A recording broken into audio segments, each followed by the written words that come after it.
stand before you to share a poignant tale of love, dreams, and the bittersweet nature of faith.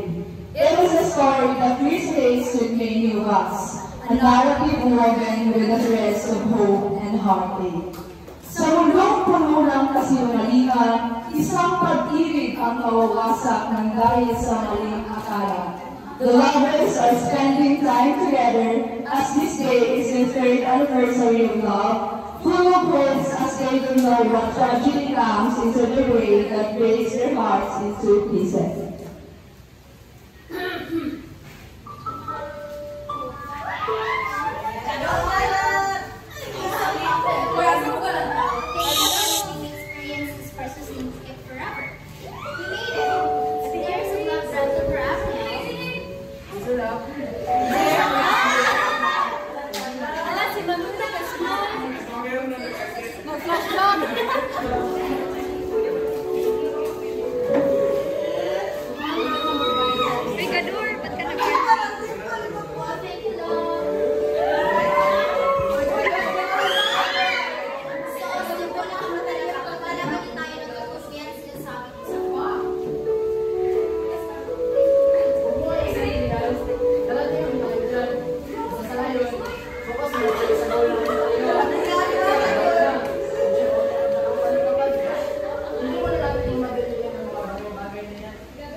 Sounds good.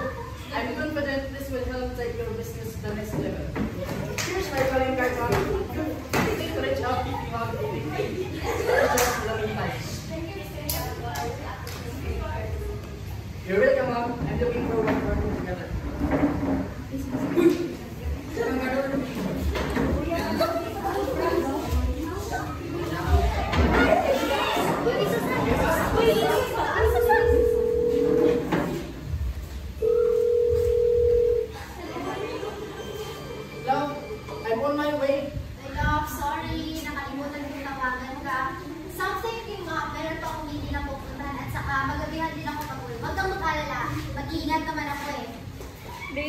So, are you sure? Of course not! Okay, sige. Ingat ka. I love you.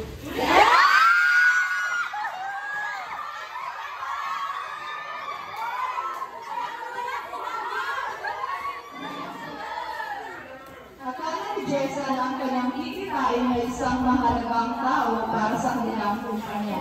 Ngunit ang hindi narakit, ito ay isa parang sana ang palagpalit. Balik ko dapat ni Carol.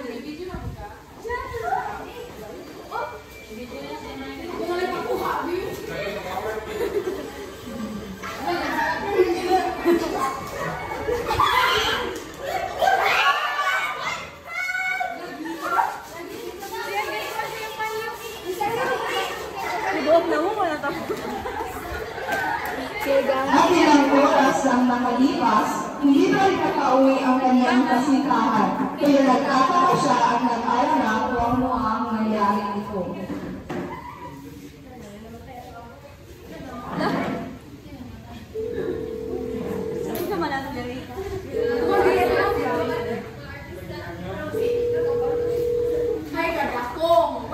during my course.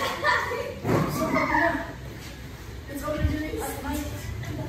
Is there something that happened to her? Kasi wala. Hindi na ako nagtawag sa mga police. Kasi bigla. Nanay ka. Hello? Hello, Miss Ethan, kilala mo ba ito?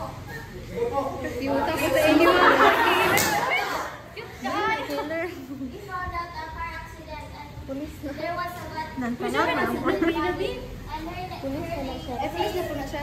Nansanag na ang police. Sarah Collins. Sarah Collins. Hello, sir. Hello, sir. Nandun ka No, pa sir. ba? Hello, sir. Saan ako siya nakikita? Hospital po.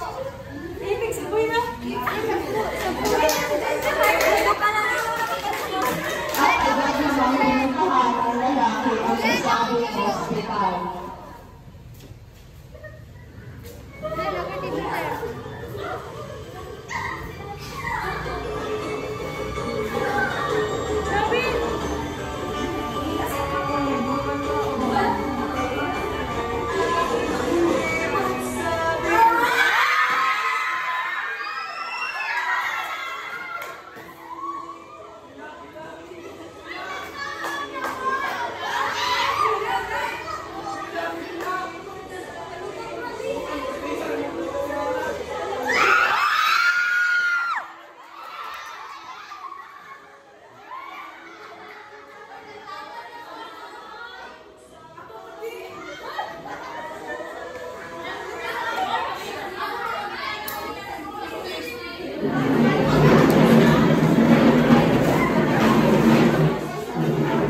Pagkatapos na nangyari, ipat seats to the chair, flashing a big photo of him and Sarah.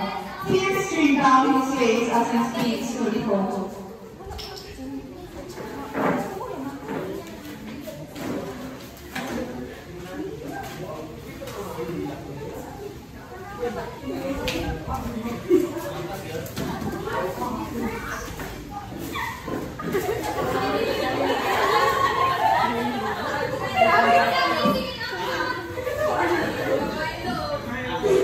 Nagano mo lang.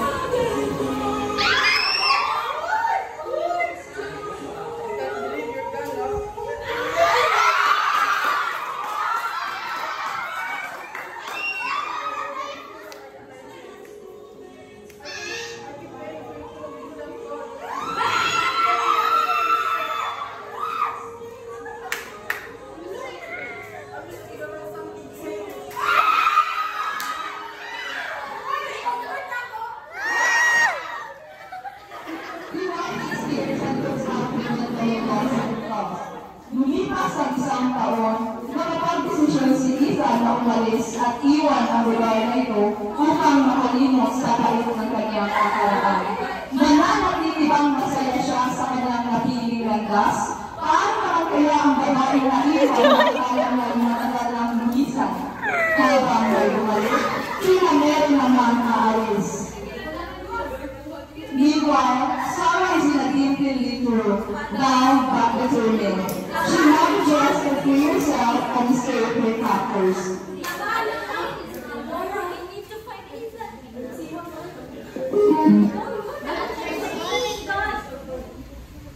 Hello?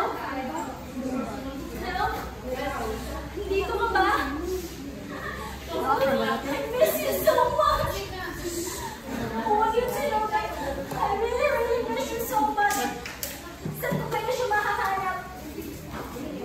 Napaisip si Sarah na tawagan ang kanyang malapit na kaibigan, ang malapit na kaibigan ni Ethan na si Karen, upang sabihin buhay siya at makahanap ng impormasyon patungkol kay Ethan, kung bakit wala na ito sa dati nilang paboritong lugar.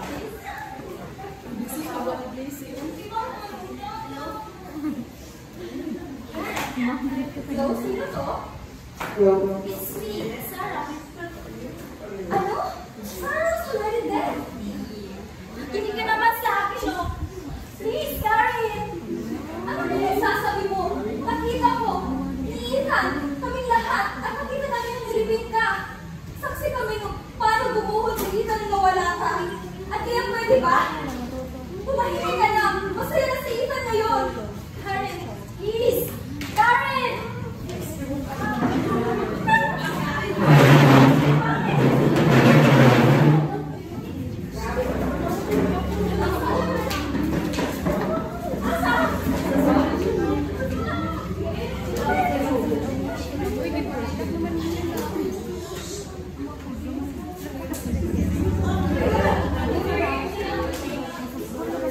Sa kabilang banda, Ethan has moved to a new city and met Sarah. They are sitting in a cozy cafe, and he seems more at ease.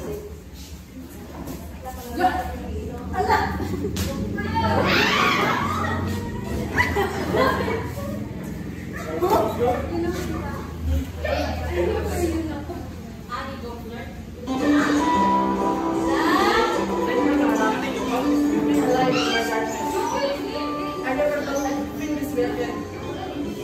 Let me assure you that every day of my life is perfect. Stars and ends in loving you. Hala!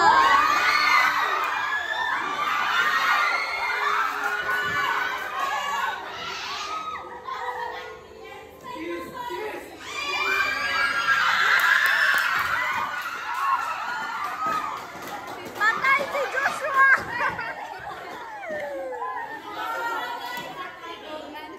Wala si Joshua ten, hilak na.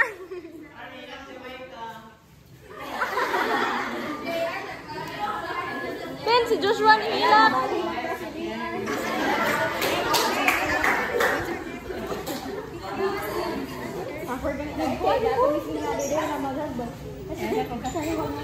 Umega na ta? Umega ta? Masa na yung Joshua?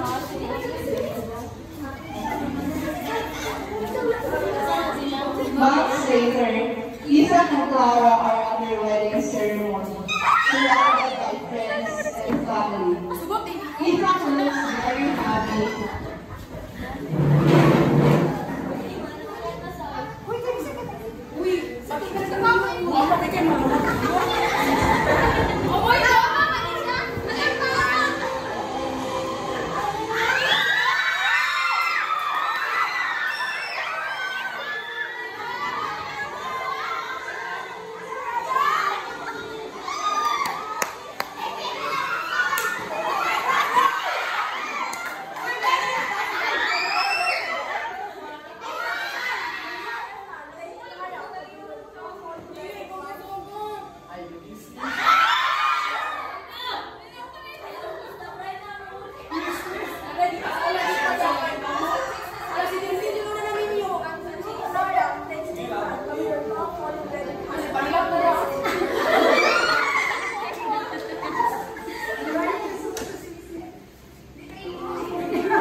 As they exchange vows, Ethan's phone buzzes in his pocket. He glances at it, but the moment is too precious to interrupt. After the wedding ceremony, Ethan receives a call from an unknown number. He answers still in his wedding attire. Hello? Oh my God!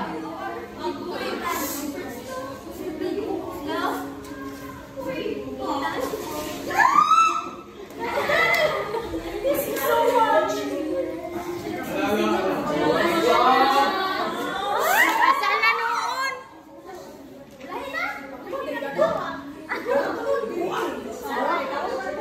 I felt you were There was a mistake. Someone died in an accident. I was kidnapped. Ethan's mind races as he processes the information. what will you now?